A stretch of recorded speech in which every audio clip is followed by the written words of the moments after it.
Fees sir. மா எதுக்கு வளையல் கழட்டுறீங்க? இல்லை மேடம், பிள்ளை சம்பளமே 15,000 தான். இதில் ஹாஸ்டல் ஃபீஸு எப்படி? மா இங்க வாங்க. இது தோழி ஹாஸ்டல். நம்மள மாதிரி ஒர்க்கிங் விமனுக்காக நம்ம அரசால உருவாக்கப்பட்ட இடம். அப்ப ஃபீஸ் மேடம்? இது போதும். ரொம்ப நன்றி மேடம். தேங்க்ஸ் எனக்கு இல்ல. இந்தியாவை காக்க ஸ்டாலின் அழைக்கிறேன். பிரதமர் கனவில் இருக்கக்கூடிய எந்த கட்சி ஆனாலும் அந்த கட்சிக்கு அந்த பொறுப்பிற்கு வர வேண்டும் என்றால் உத்தரப்பிரதேசத்தை வென்றெடுத்தாக வேண்டும். உத்தரப்பிரதேசத்தில் எந்த கட்சி அதிகமான இடங்களில் வெற்றி பெறுகிறதோ அந்த கட்சி தான் இந்தியாவில் ஆட்சி பொறுப்பில் வரும் என்பது கடந்த கால கணக்கு. இப்ப இந்த நேரத்தில் அங்க இருக்கக்கூடிய கள நிலவரம் என்ன? இந்த நேரத்தில் உங்களுக்கு எல்லாம் நல்லாவே தெரியும், ராமர் கோயில் கட்டப்பட்டிருக்கிறது. இந்த ராமர் கோயில் கட்டப்பட்டிருப்பது யோகிக்கு ஏதாவது பலனை தருமா அப்படின்னா,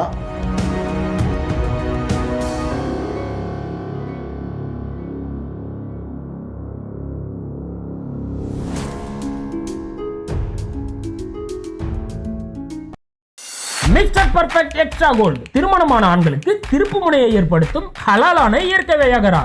வயதான பலகினமா, சுகர் பலகினமா, இனி கவலை வேண்டாம், உடனே ஆர்டர் செய்யுங்கள். வணக்கம். பிரதமர் கனவில் இருக்கக்கூடிய எந்த கட்சி ஆனாலும் அந்த கட்சிக்கு அந்த பொறுப்பிற்கு வர வேண்டும் என்றால் உத்தரப்பிரதேசத்தை வென்றெடுத்தாக வேண்டும். உத்தரப்பிரதேசத்தில் எந்த கட்சி அதிகமான இடங்களில் வெற்றி பெறுகிறதோ அந்த கட்சி தான் இந்தியாவில் ஆட்சி பொறுப்பில் வரும் என்பது கடந்த கால கணக்கு.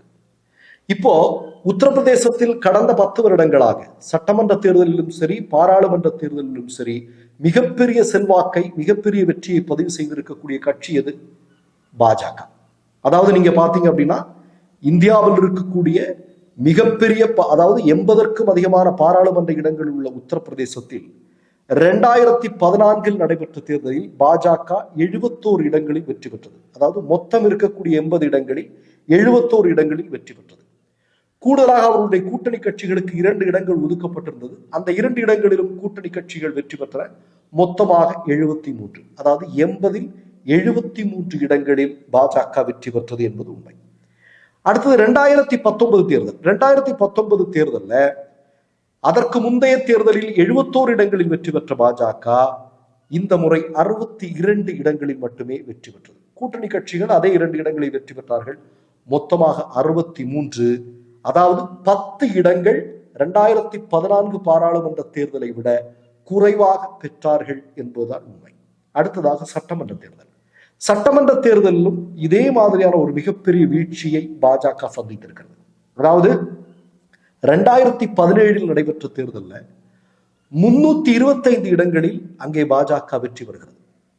ஆனால் 2022 சமீபத்தில் ஒரு வருடத்திற்கு முன்னாடி நடைபெற்ற தேர்தலில் நீங்க பாத்தீங்க அப்படின்னா 273 இடங்களில் மட்டுமே பாஜக வெற்றி பெற்றது. அதாவது 2017 விட 2022 52 இடங்கள் குறைவாக பாஜக வெற்றி பெற்றது அப்படிங்கிறதா முக்கியமான செய்தி. இப்ப இந்த நேரத்தில் அங்க இருக்கக்கூடிய கள நிலவரம் என்ன? இந்த நேரத்தில் உங்களுக்கு எல்லாம் நல்லாவே தெரியும், ராமர் கோயில் கட்டப்பட்டிருக்கிறது. இந்த ராமர் கோயில் கட்டப்பட்டிருப்பது யோகிக்கு ஏதாவது பலனை தருமா அப்படின்னா, நம்ம நடந்து வரக்கூடிய செய்திகளுடைய அடிப்படையில் அல்லது நடந்து கொண்டிருக்கக்கூடிய ஆதாரங்களுடைய அடிப்படையில் பேசினால் அது நிச்சயமாக கை கொடுக்க போவதில்லை. ஏனென்றால் வட இந்தியாவிலேயே மோடியோ அல்லது அமித்ஷாவோ இன்ன பிற தலைவர்களோ இந்த அயோத்தி ராமர் கோயில் தொடர்பான விஷயங்களை மறைமுகமாக கூட எங்கேயும் சுட்டி காட்டுவதில்லை. நீங்க நல்லா உன்னிப்பா கவனிச்சீங்கன்னா தெரியும். அப்ப அதனால இந்த ராமர் கோயில் அப்படிங்கிற விஷயம், தங்களுடைய திட்டம் மிகப்பெரிய தோல்வியை சந்தித்திருக்கிறது என்பது அவர்களுக்கு நன்றாக தெரிந்திருக்கிறது. சரி, கடந்த கால தேர்தல்களில் இவர்கள் எப்படி வெற்றி பெற்றார்கள்? உத்தரப்பிரதேசத்தில் இவ்வளவு பெரிய இடங்கள் பாஜக வெற்றி பெறுவதற்கு காரணம் என்ன?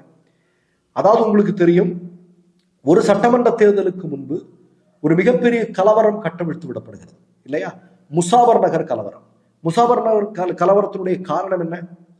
அதாவது ஒரு ஜாட் சமூகத்தை சார்ந்த ஒரு பெண்ணை ஒரு முஸ்லிம் இளைஞன் கிண்டல் செய்தான் என்று. அதைத் தொடர்ந்து சங்க பரிவாரங்கள் அந்த சம்பவத்தை பெரிதாக்கி 70 பேர் கொல்லப்பட்டார்கள். அதைத் தொடர்ந்து ஏராளமான பாஜக தலைவர்கள் கைது செய்து சிறையில் அடைக்கப்பட்டார்கள். இப்போது அந்த முசாபர் நகர் கலவரத்தின் மூலமாக தங்களுடைய அதிகாரத்தை கெட்டியாக உத்தரப்பிரதேசத்தில் நிலைநிறுத்தி கொண்டார்கள் சங்க பரிவாரங்கள். அதற்கு அடுத்த தேர்தலில் நீங்க பாத்தீங்கன்னா மோடி ஒரு நாள் இரவு வந்து டிமானிட்டைசேஷன் அப்படிங்கிற ஒரு விஷயத்தை கொண்டு வராரு இல்லையா.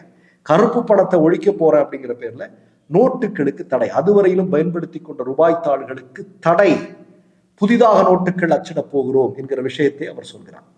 இது எதற்காக அன்றைக்கு கொண்டு வரப்பட்டது என்று அறிஞர்கள் சொல்கிறார்கள் என்றால், உத்தரப்பிரதேச தேர்தலில் பாஜக தங்குதடையின்றி பணத்தை வாரி இறைப்பதற்கும் அதே நேரத்தில் எதிர்க்கட்சியை சார்ந்த நபர்களுக்கு அப்படி செய்யாமல் இருப்பதற்குமான ஒரு திட்டம் தான் இந்த கருப்பு பண ஒழிப்பு அப்படிங்கிற நாடகம் அப்படின்னு சொல்லப்படுகிறது. இன்றைக்கு அதை நீங்க பாத்தீங்கன்னா அன்றைக்கு அது அவங்களுக்கு சக்சஸ் ஆச்சு. இன்றைக்கு இந்தியா முழுவதும் கொண்டு வந்திருக்காங்க. இன்றைக்கு இந்தியா முழுவதும் நீங்க பாத்தீங்க அப்படின்னா காங்கிரஸ் என்று சொல்லக்கூடிய இந்தியாவுடைய மிகப்பெரிய கட்சியினுடைய வங்கி கணக்கு முழுவதுமாக முடக்கம் செய்யப்பட்டிருக்கிறது. வங்கி கணக்கு முடக்கம் என்றால், வங்கி கணக்கு முடக்கம்னா மேலோட்டமா நான் பேசக்கூடாது, அந்த கணக்கில் இருந்த பணமே எடுத்து இன்னொரு இடத்துல டிரான்ஸ்பர் பண்ணிட்டாங்க. அந்த அளவிற்கு சிக்கலான ஒரு சூழலில் இன்றைக்கு காங்கிரஸை தள்ளி இருக்கிறது. ஏன்னா இது உத்தரப்பிரதேசத்தில் ஏற்கனவே பரிசோதனை செய்து பார்க்கப்பட்டது. அதனுடைய ஒரு பகுதியாகத்தான் இன்றைக்கு இப்படி ஒண்ணு வந்திருக்கிறாங்க.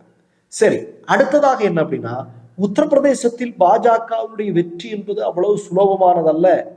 கடந்த முறையை விட எண்ணிக்கை மிகப்பெரிய அளவில் குறையும் என்பது தற்போது அவர்களுக்கு தெரிந்திருக்கிறது. அதனாலதான் பகுஜன் சமாஜ் கட்சி என்று சொல்லக்கூடிய மாயாவதியுடைய கட்சி உங்களுக்கு தெரியும், தொடர்ந்து இன்றைக்கு இந்தியாவுடைய மிகப்பெரிய எதிரிகள் என்கிறது சங்க பரிவாரங்கள் தான், பாஜக தான். ஆனால் பகுஜன் சமாஜ் கட்சி தொடர்ந்து பாஜகவை எதிர்ப்பது போன்று மேலோட்டமாக பேசினாலும் மறைமுகமாக பாஜகவிற்கு ஆதரவான செயல்பாடுகளில் இறங்கி வருகிறது என்பதுதான் உண்மை. கடந்த பாராளுமன்ற தேர்தலில் சமாஜ்வாடி கட்சியோடு கூட்டணி வைத்து 10 இடங்களில் பகுஜன் சமாஜ் கட்சி வெற்றி பெற்றது. இந்த முறை என்ன செய்திருக்கிறார்கள் தெரியுமா?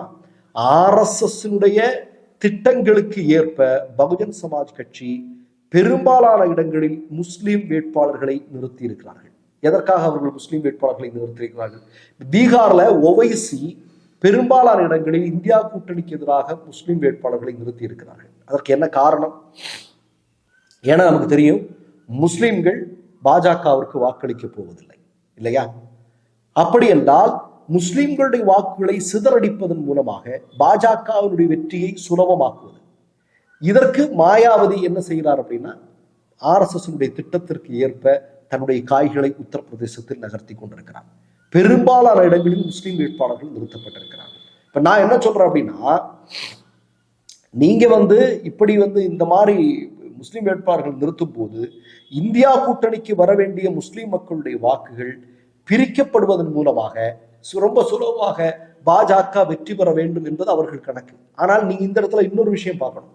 யோகி பயப்படுகிறார், மோடி பயப்படுகிறார். இந்த மாதிரியான திட்டங்கள் தீட்டுவதற்கு பின்னால் இருக்கக்கூடிய காரணம் என்ன? இப்ப நீங்க அயோத்தியிலே நீங்க கடந்த காலங்களில் நீங்க பாத்தீங்க அப்படின்னா, அயோத்தி நகராட்சிக்கு உட்பட்ட தேர்தலையே பாஜக மிகப்பெரிய தோல்வியை சந்தித்தது. அப்போ நீங்க நினைக்கிறது மாதிரி கிடையாது உத்தரப்பிரதேசல. இன்னொன்று சொல்றேன், நான் ஏராளமான குற்ற வழக்குகள் அங்கே பதிவு செய்யப்படுகின்றன. நீங்க ஒண்ணுமில்ல, ஒரு சின்ன விஷயம் சொல்றேன்.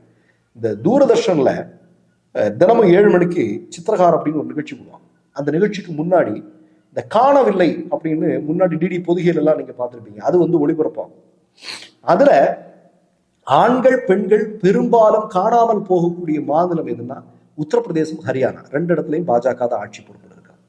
இன்னொன்று, இந்தியாவிலேயே அதிகமான என்கவுண்டர்கள் நடத்தப்பட்ட மாநிலம் அப்படிங்கிறது உத்தரப்பிரதேசம். உங்களுக்கு எல்லாம் தெரியும், ஜெய் ஸ்ரீராம் என்று சொல்லிக்கொண்டே சுட்டு கொல்லக்கூடிய நிகழ்வுகள் எல்லாம் நடக்குது. அந்த அளவிற்கு அங்கே சட்ட ஒழுங்கு மிகப்பெரிய சிக்கல் இருக்கு, மிகப்பெரிய பிரச்சனைகள் இருக்கு. இன்னொன்று, இந்தியாவிலே மிகப்பெரிய ஏழ்மையான மாநிலங்களுடைய பட்டியலில் உத்தரப்பிரதேசம் இருக்கிறது. இவையெல்லாம் அங்கு இருக்கக்கூடிய மக்கள் மத்தியில் மிகப்பெரிய அதிருப்தியை உருவாக்கி இருக்கிறது என்பதுதான் உண்மை. அதனால கடந்த காலங்களில் பாஜக மிகப்பெரிய திட்டங்கள், அதாவது முசாபர் நகர் கலவரம், டிமானிட்டைசேஷன் மாதிரியான திட்டங்களை தீட்டி எப்படியோ ஆட்சி பொறுப்பிற்கு வந்தார்கள். அதுபோன்று இந்த முறை வாய்ப்பில்லை என்பதுதான் உண்மை. மற்றொரு நிகழ்வில் சந்திப்போம். நன்றி, வணக்கம். மை நேம் இஸ் ரெட் சேனலை சப்ஸ்கிரைப் பண்ணிக்கோங்க. அதுக்கப்புறமா பக்கத்தில் இருக்கிற ஜாயின் பட்டனை கிளிக் பண்ணீங்கன்னா ஒரு நியூ பேஜ் ஒன்று ஓப்பன் ஆகும். அதுலயும் ஜாயின் பட்டனே கிளிக் பண்ணிக்கோங்க. அதுல பாத்தீங்கன்னா credit R debit card options இருக்கு. இதுல உங்களுக்கு விசா, மாஸ்டர் கார்டு, ரிப்பே அப்படின்னு 3 ஆப்ஷன்ஸ் கொடுத்துருக்காங்க. அதுல நீங்க எந்த கார்டு சூஸ் பண்றீங்களோ அந்த கார்டோட நம்பர் என்டர் பண்ணிக்கோங்க. அப்புறமா கார்டோட வேலிடிட்டி மந்த் அண்ட் இயரை டைப் பண்ணிக்கோங்க. அடுத்தபடியா உங்க கார்டோட பின்னால சிவிசி கோடுன்னு சொல்லிட்டு 3 நம்பர்ஸ் கொடுத்துருப்பாங்க. அந்த நம்பரை இதுல என்டர் பண்ணிக்கோங்க. அப்புறமா அட்ரஸ் அண்ட் இன்ஃபர்மேஷன் என்டர் பண்ணிட்டு பைங்கிற பட்டனை கிளிக் பண்ணிக்கோங்க. ஒருவேளை உங்க கார்டு நம்பர் இன்வாலிட்னு காமிச்சிச்சுன்னா உங்க கார்டுல இன்டர்நேஷனல் யூசேஜை எனேபிள் பண்ணுங்க.